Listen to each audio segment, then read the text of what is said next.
They've intrigued man for centuries, captivating astronomers and astrologers alike. A mysterious alignment between the Great Pyramids of Giza and the stars of Orion could have been more than a coincidence. And instead of 12 zodiac constellations, we actually have 13. What is our 13th sign, and why was it forgotten? The patterns that once navigated mariners across treacherous waters now guide astronomers to uncover the mysteries that lie within the constellations.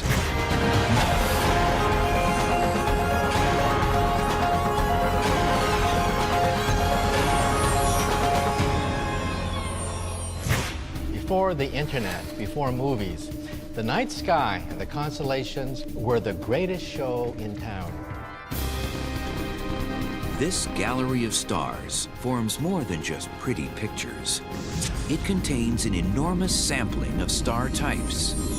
Through constellations, we can learn a lot about the galaxy and the universe beyond. Before we had high-tech navigation devices, GPS, or even compasses, we had stars. Like landmarks along the road, constellations can help us find our way. They give us direction, distance, and a sense of where to go. So on Earth, when we want to tell where something is, we give its coordinates in latitude and longitude. And what that means on Earth is it's a measure of, latitude is a measure of the distance between the North Pole and the South Pole, and longitude is the east-west distance, so the other direction. Similarly, we have a celestial coordinate system. But the coordinates, they're not called latitude and longitude. They're called declination and right ascension. They are just direct extensions of latitude and longitude on Earth, projected out into the sky. Ancient navigators used this imaginary grid to plot stars and orient themselves across the seas. Not a precise kind of indicator of direction, but certainly a cue to keep people reminded of what the broad pathways through the seas might be. By using a sextant, mariners were able to use guide stars like Polaris to navigate.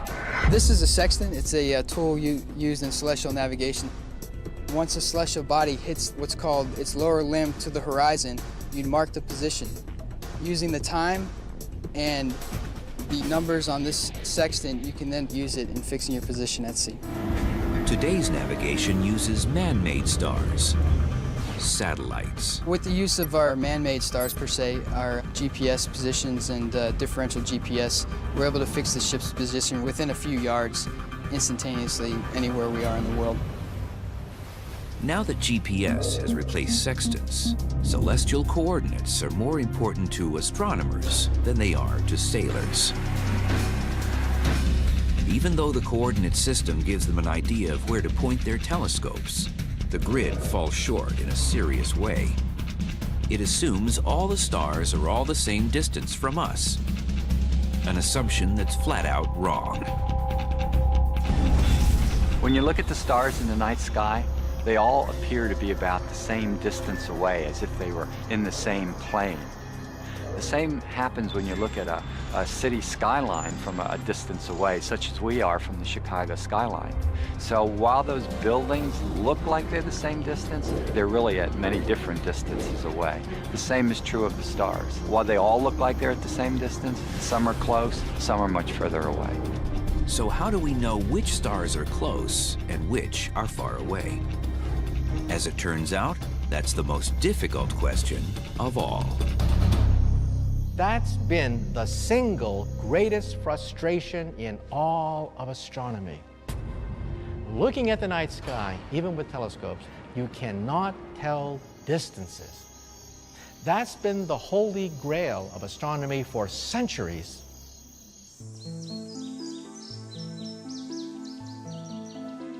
We're here in the Angeles National Forest, and I've got with me a handy trail map. And I'd like to take a hike, maybe going to, say, Switzer Falls, which on my map looks like it's not very far, only maybe a mile. But the trouble is, I could badly underestimate the difficulty of this hike because my flat map here fails to take into account one very significant factor, which is the elevation. So, in fact, my simple 1-mile hike could turn out to be a 5,000-foot climb. So does my constellation map fail to tell me about the true distance between two stars. Even though in a constellation they might look like they're right next to each other. In fact, one could be much farther away than the other, and I would never know it if I just looked at the celestial coordinates only. Like hikers in the woods, astronomers rely on clues to help them gauge the distances in our vast and mysterious universe. So when we're hiking in the forest, even if we don't have a map that tells us elevation, we can use our knowledge of the local topography and types of trees to tell us something about our altitude. For example, certain trees prefer lower elevation, whereas other trees prefer higher altitudes. Similarly, astronomers use certain types of reference stars as guideposts, familiar guideposts, as a gauge of distance. The first tool in the astronomer's kit is the phenomenon of parallax. It's something we use on a smaller scale every day to see the world in 3 dimensions. The way to think of parallax is a very simple exercise that everybody can do. So take a look at your finger and look at something really, really far away. If you use your right eye and line up your finger with a distant object and then use your left eye, you'll see that your finger actually appears to move quite dramatically. This apparent shift is caused by the distance between our 2 eyes. Astronomers measure parallax by looking at a star at one position and then looking at it again 6 months later when it's moved as far as it could go from our vantage point. 6 months is really when the Earth is as far away from that original position as it can be. The closer the star, the greater the parallax. The problem is that stars aren't very close. Even the parallax angle of our closest star, Proxima Centauri, is difficult to measure. It's less than a second of arc. What's a second of arc? There's 360 degrees in a circle. In every degree, there are 60 minutes of arc. And in every minute of arc, there are 60 seconds of arc. Proxima Centauri has a parallax of 0.7 seconds of arc, so it's very small. To span the distance to more far-flung stars, astronomers count on a familiar guidepost to lead them. Much like the Coast Guard uses a lighthouse. The men and women of the Coast Guard know that every lighthouse has a particular pulsation frequency. One might flash 2 times a minute, another 4 times. They can use this to determine exactly their position, just based on the pattern. In the same way, astronomers can use a cosmic lighthouse called a Cepheid variable star. The constellation Cepheus, named after the mythical king of Ethiopia, claims 57 visible stars, including Delta Cephi, a variable star that is the prototype for Cepheid variables. By a quirk of nature, Cepheids keep time like a metronome. The bigger and brighter the Cepheid, the slower it will pulsate. So what you do is find a Cepheid variable, measure its pulsation period, it might be 10 days or 60 days, and then you've got a standard candle. You can determine how far away that star is. A standard candle is a basis of comparison, a star of known luminosity and distance that we can compare similar stars against. You know, a light bulb gives off the amount of light it gives off, a certain amount of watts. But that light is going to look a lot brighter if you're right up close to that light bulb than if you are 10 feet away. And so the luminosity of a star doesn't change. You know, that is what it is. But apparent magnitude, you know, depends on where you are, how far away you are, whether you're right up close to something or you're seeing it from the other side of the street. If a Cepheid doesn't appear that bright, then it must be far away. Astronomers can calculate how far it is based on how dim it appears. Looking at my Cepheid variable, and plotting the light curve, how long it takes to go from brightness to dim to back to brightness again, tells me what the intrinsic brightness of that star is. So I can calculate distance to variable stars by observing the period of their variation. That's how Edwin Hubble was able to determine that Andromeda was 2 million light years outside our galaxy. But Cepheid variables have their limits. To measure distances far beyond Andromeda, astronomers rely on supernovas.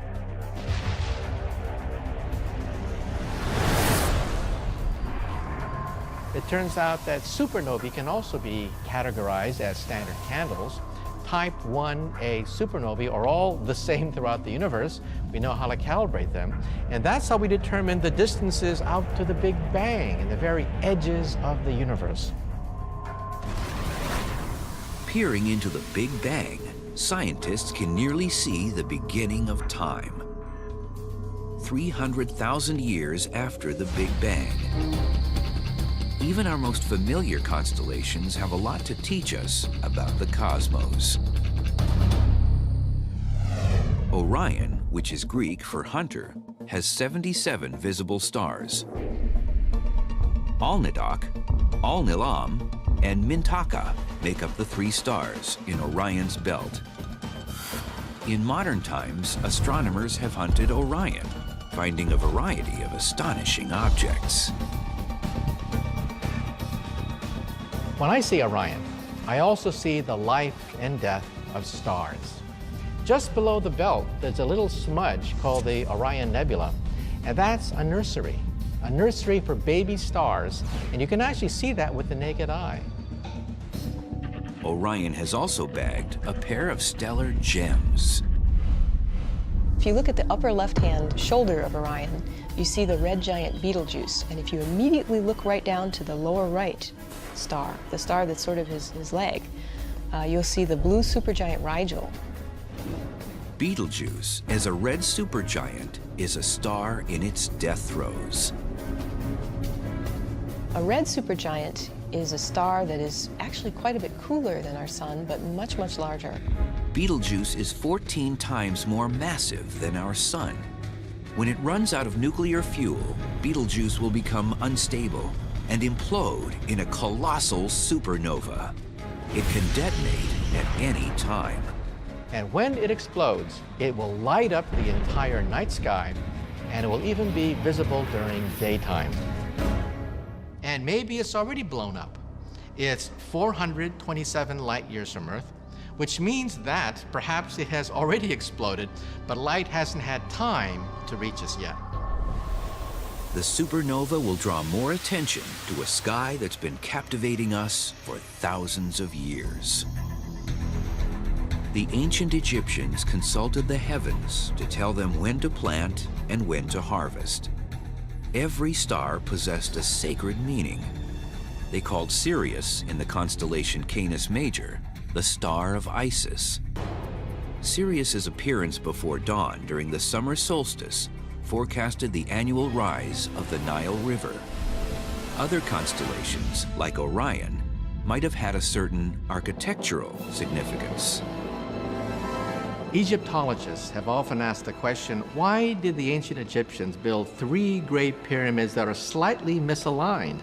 Did they have bad ruler sticks thousands of years ago? The 3 pyramids seem to be aligned to the 3 constellation stars of Orion. What does this alignment mean? Was it a coincidence, or were the pyramids intentionally engineered this way? The pyramids of Giza seduce us with archaeological mystery and historical intrigue. Some scientists think the pyramids have a certain astronomical importance. It has been claimed that the layout of the 3 major pyramids on the Giza Plateau, including the Great Pyramid, are set on the ground to mimic the 3 stars in Orion's belt.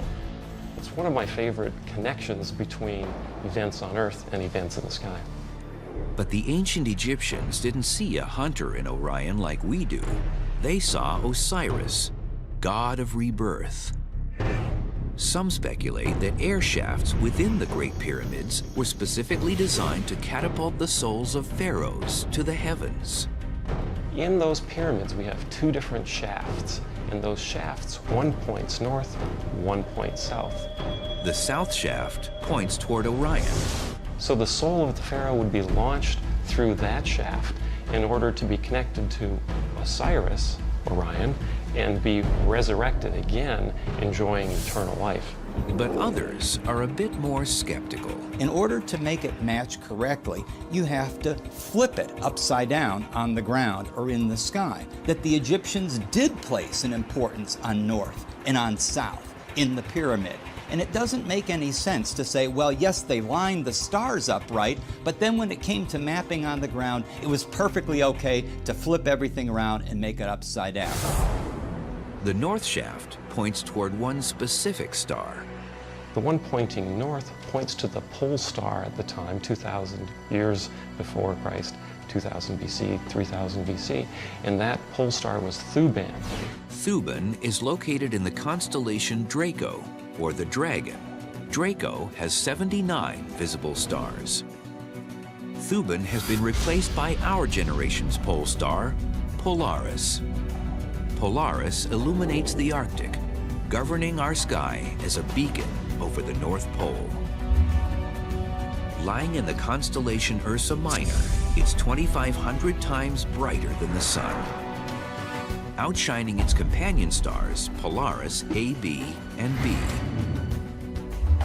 Although it's ruled the heavens as our North Star for as long as we can remember, its reign won't last forever. As Earth orbits the Sun, it teeters back and forth. This wobbling is called precession.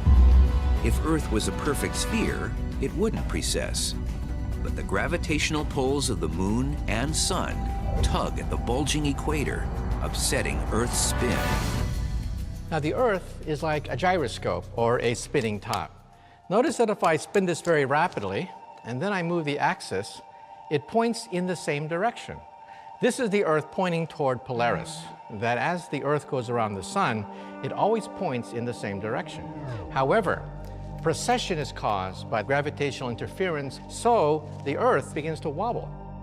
As Earth wobbles, its axis draws a circle in the sky. It takes 26,000 years to make one complete circle. The North Celestial Pole will move further and further away from the position of Polaris. In about 14,000 years from now, about halfway around its circle, it will be very close to the bright star Vega. But because Vega is so much brighter than any other star in that part of the sky, it will be a very significant north polar star. In 26,000 years, Earth's axis, centered on the North Pole, will make one complete circle, and it will point back to where it is today. And Polaris will overthrow Vega and reclaim its title as our North Star. The closer a star is to one of Earth's poles, the more its position remains fixed in the sky. Astronomers call these stars circumpolar, meaning that they're visible all year long. In fact, all of the constellation of northern stars, such as the Little Dipper and the Big Dipper, just go around in a fairly small circle. So the result of that, they go around Polaris without ever rising and setting. The further south you go, the more constellations actually rise, say at the beginning of the night and set at the end of the night, and so they don't have that magical property. Stars vary in size, density, and also brightness. Instead of shining with a steady glow like most stars, variable stars pulsate, brightening and dimming in a hypnotic pattern. A variable star is like a pot of tea. You take a kettle and put it on a burner, and it starts to expand, and then it releases its excess energy and then drops. And then it starts to build up pressure, and then it drops again. So kind of in the same way, the variable star's atmospheres expand and shrink with time, and this makes the star appear to get brighter and dimmer. Sometimes this happens over a matter of hours, sometimes it can be days or even months. A special class of variable stars called T-Tauri stars pulsate because they're young and unstable. Like stubborn teenagers, T-Tauri stars have erratic outbursts. Except their tantrums involve a struggle with gravity. As the nuclear forces push it outward, gravity pulls it back in, and it misses that equilibrium position, sort of like a pendulum, and it oscillates back and forth. T-Tauris will outgrow their pulsations. As they age, they'll reach equilibrium, becoming stable stars. In fact, before our sun matured, scientists think that it used to be a T-Tauri. This probably gives us our best look at what our solar system and our sun looked like when it had just formed, in its earliest evolution. And we know that, for example, that the clouds of dust and gas around these stars are very messy, and it must have been a pretty violent scene with many lunks and chunks of rock colliding into each other and bombarding each other. The first T-Tauri stars were identified in the constellation Taurus. Taurus, the bull, possesses 98 visible stars. Aldebaran, a red giant star, is the bull's bloodshot eye. Taurus is one of the zodiac constellations that lie near the plane of the ecliptic. It's called the ecliptic plane because that's the only circle around the sky where eclipses can occur. The moon has to pass through the ecliptic, for example, in order to give us an eclipse of the sun. It's also the path that our Earth travels along as we orbit the sun. 8 degrees above and below the ecliptic lies a region called the zodiac. Every constellation that falls within this band is referred to as a zodiac constellation. At any given time, the sun is in a constellation of the zodiac. The sun lies between us on the Earth and a certain constellation. Because we orbit our sun, the sun appears to move through zodiac constellations that are fixed in the sky. During nighttime, the opposite portion of our sky is lit by the sun. Astrologers linked each of the 12 zodiac constellations to the month that the sun passes through. So, in June, the sun sweeps through Cancer, and in July, it glides across Leo.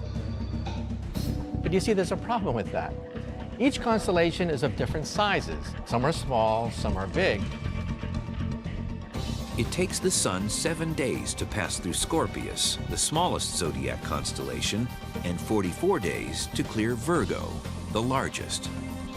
So you cannot divide the year into 12 equal pieces with 12 equally shaped constellations.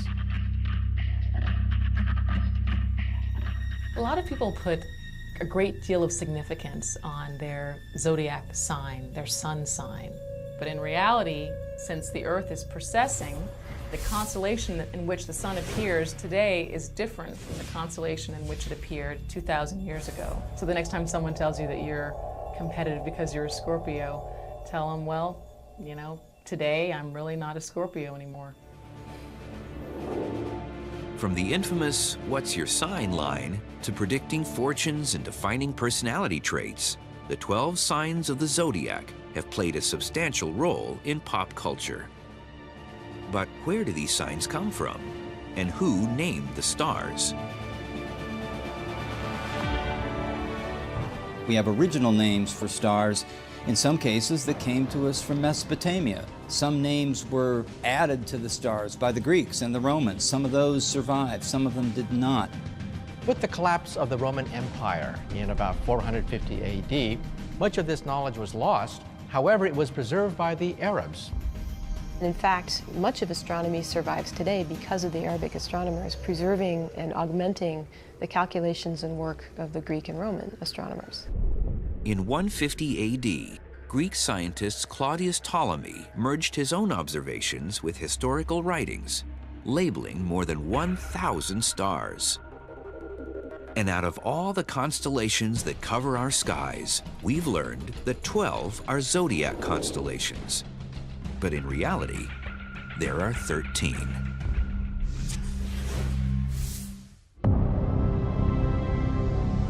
Even if we're not followers of astrology, most of us know what our astrological sign is.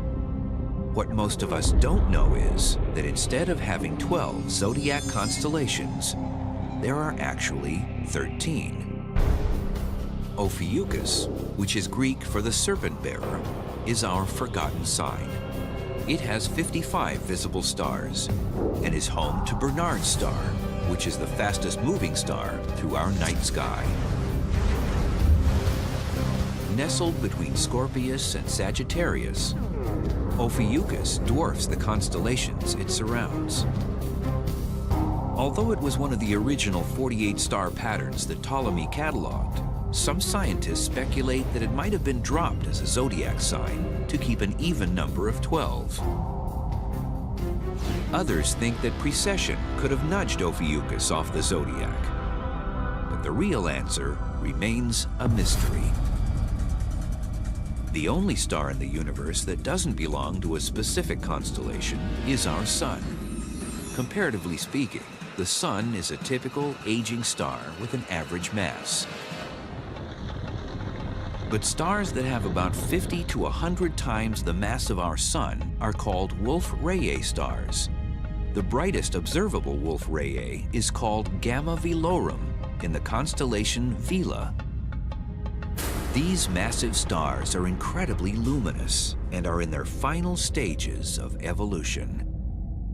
The reason they get so luminous, that they're pouring out energy and radiation so furiously, it's actually powerful enough to push off the outer layers of the star's atmosphere. These stars literally evaporate themselves from all the heat and radiation that they're generating, leaving behind just the very, very hot central core.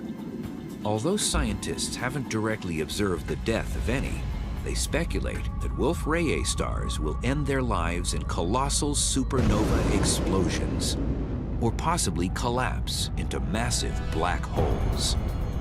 But before they do, they put on a very spectacular show of blowing out all of their outer layers of gas into the interstellar medium. Today, our network of ground and space-based telescopes allows astronomers to see any point in the sky. But ancient astronomers in the northern hemisphere couldn't see that the southern hemisphere looks out on an entirely different view. If you're in the southern hemisphere, the most prominent feature in the night sky is the Milky Way. And in the Milky Way, you have these zones that are dark. They're dust clouds. But when you look at them from Earth, they're just dark. Against the backdrop of the very bright Milky Way and all the stars, it's the most noticeable thing. These dark clouds appear as holes within the Milky Way's starry swath. There's such a distinctive pattern, these holes, that some civilizations, in particular the Incas in South America, identified these black splotches, these absorptions, as constellations themselves. These dense patches of dust are known as dark cloud constellations. There is an amazing, complete blackout of stars in a region near the center, the direction near the center of the galaxy, and it's called the coal sack. It's just such a dense cloud of dust. It just blocks out all the light from the stars behind it. Today, the coal sack lies in the constellation Crux. Crux, commonly called the Southern Cross, is the smallest constellation, and 20 stars are visible. Sailors relied on Alpha and Gamma Crux to locate the South Pole, since there is no pole star like Polaris in the Southern Hemisphere. As astronomy developed, the scientific community realized it needed to unify the names and shapes of the constellations. In 1922, a group formed called the International Astronomical Union. They were sort of the political body of scientists assigned to divide up the sky, set up boundaries so that everybody could agree, here are the boundaries. Those boundaries were based on historic constellations.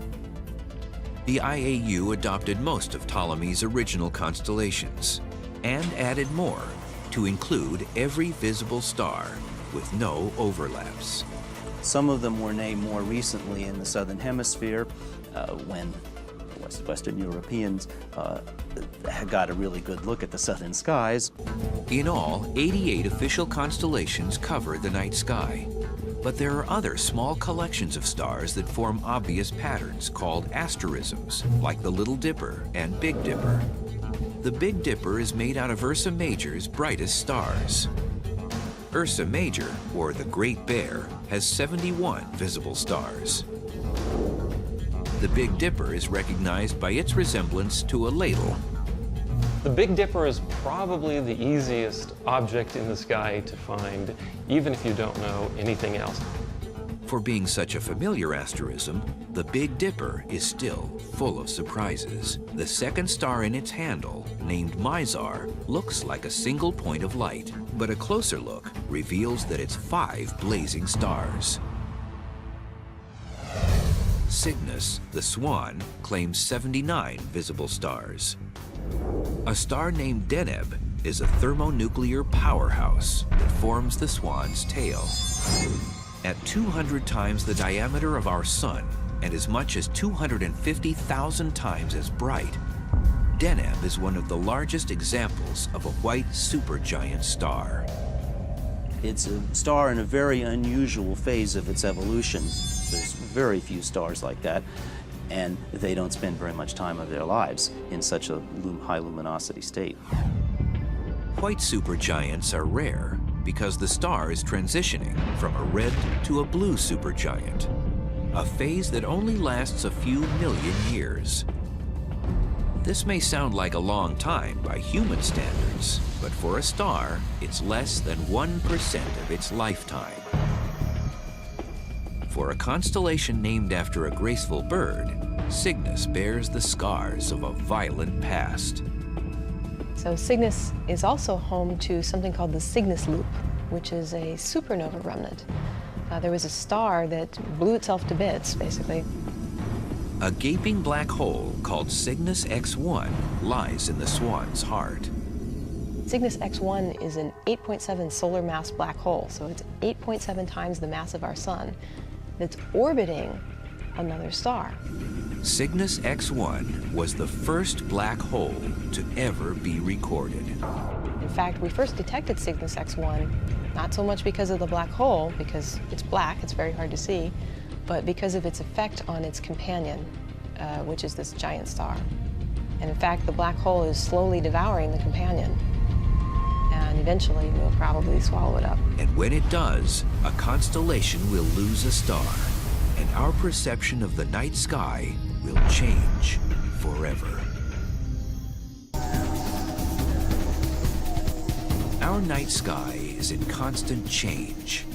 Within each constellation, stars are born, while others are swallowed by black holes. Every supernova explosion, exotic star, and nebula has one thing in common. They are identified by the constellation they're located in. But even before we invented high-powered telescopes to see them, constellations served an important purpose. They brought people the nightly news that they dared not ignore. It was a question of life and death. You see, the night sky is a calendar. That was the very first scientific invention of us humans, the calendar in the sky. The rising and setting of the sun, the changing phases of the moon, the seasonal reappearances and disappearances of the stars. People see that there is, in fact, an order to the world. They, in fact, see order in the sky that is useful for them to anticipate what's happening on the Earth. That's a tool for survival. When you look at the sky, you see these groups of stars that are connected to important events that will prompt you to behave in certain ways, or to move in certain ways, or to plant or harvest.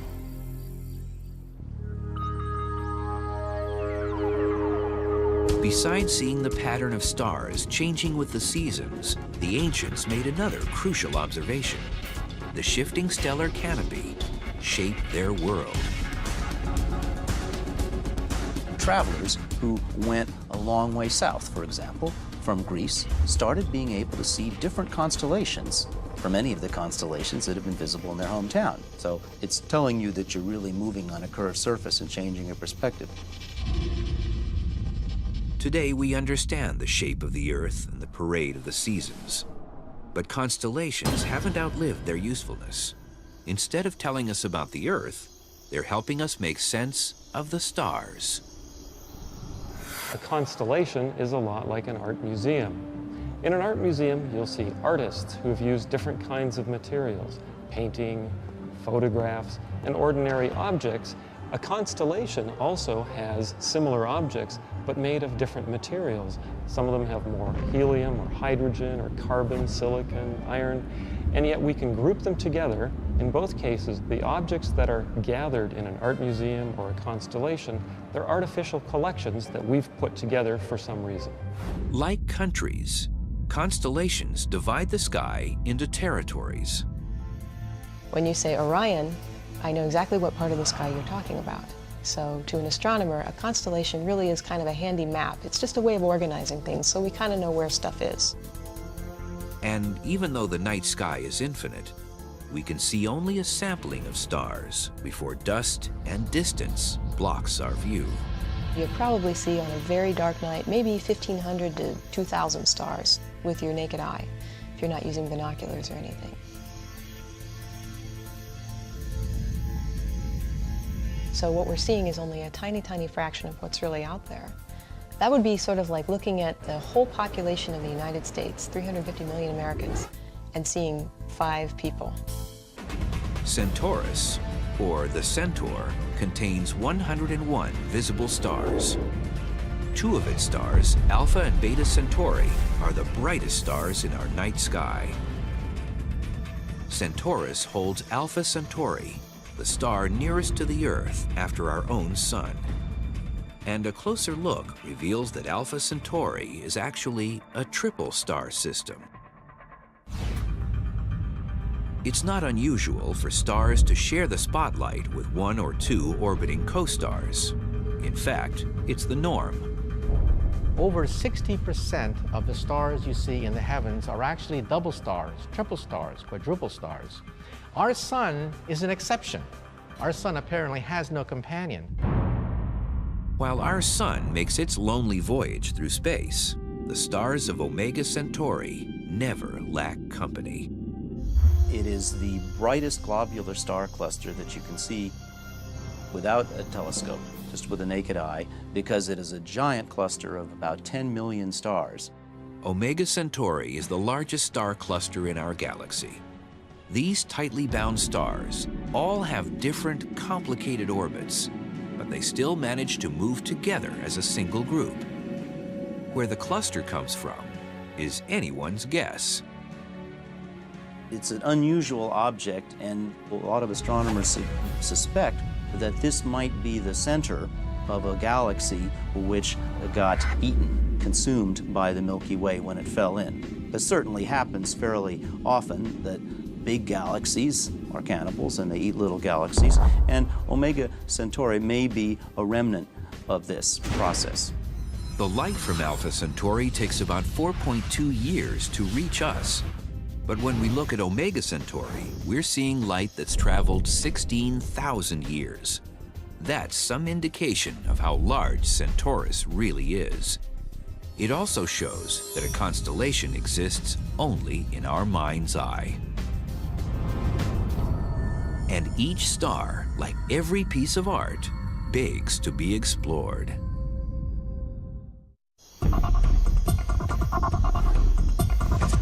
The constellations organize the night sky and make it almost comprehensible. As we gaze at the twinkling lights, it's easy to forget that each is one of billions of blazing suns, fusing elements and possibly creating new worlds. Our distance gives us no sense of the star's power. It also gives us no sense of the endless depth of space we're peering into. The flat plains of the constellations are an illusion. As you start getting away from the sun by several light years, the nearby stars begin shifting relative to the more distant background stars. So the constellations start distorting. And by the time you're out at 10, 20, 30 light years, you probably would recognize few of the constellations. So if you lived on a planet going around Vega, let's say, that's 25 light years away from here, you'd have a different set of constellations in your sky. Millennia of stargazing have made the grand sweep of the constellations predictable. Our rotation around the sun carries us through their annual cycle. The stars in the constellations are in constant motion, not just as the galaxy spins, but also as each star's gravity tugs and pulls on its neighbors. The fastest motion of the stars is 150 miles per second. We don't have any man-made object that can go that fast. The random motions of these stars with respect to each other are more like 10 or 20 miles a second, and that is comparable to the speed of our fastest spacecraft. That's, of course, way, way faster than a high-speed bullet. The stars are always moving, and their distance from us masks their enormous speed. It's like looking out the window of a speeding automobile. The fence posts and trees closest to the highway whiz by, while the distant landscape creeps slowly past. Over our lifetime, in fact, close to 1,000 lifetimes, most stars don't appear to move at all. It just intrigues me to think that if I could find one of our, quote, recent relatives, a Cro-Magnon man, for example, he would probably correct me because he would be more familiar with the sky and he would know the constellations a little bit better than the people do today. But little by little, our star maps are reaching their expiration dates. In 10,000 years, the stars would be noticeably different. The constellations would be noticeably different than what we see now. In 500,000 years, they'd be unrecognizable. And if you truly could see a time-lapse photo over a period of 1 million years, you would in fact see stars racing around the sky. The constellations are a snapshot, a flattened portrait of the night sky. And like a portrait, it's a good likeness, but not the whole story. If we could fly into space and see them from another angle, these old familiar star formations would be unidentifiable. But right here, right now, the 88 constellations provide reassuring guideposts while reminding us of our past. The constellations really don't fulfill the functions that they fulfilled originally for the people that devised them. For them, there was a direct cause and effect connection between something that was of interest to them and their lives. They watched Sirius because it was a seasonal indicator. We don't use the sky that way anymore, but the stories are resilient and the images are resilient. We hold on to those constellations, and frankly, I'm delighted we do. Instead of telling stories of the past, modern astronomy compels us to look at constellations as a grouping of possibilities. Most of the constellations have 3 to 5 planets inside them. And in a few more years, we're going to identify perhaps hundreds of Earth-like planets orbiting other stars. So we will have this epiphany every night, realizing that when we look at the constellations, somebody may be looking back. In a space so vast that we can only see a small fraction of our universe, we look to the stars, wondering what it all means. Making patterns, inventing stories, attempting to solve the mysteries that our constellations hold.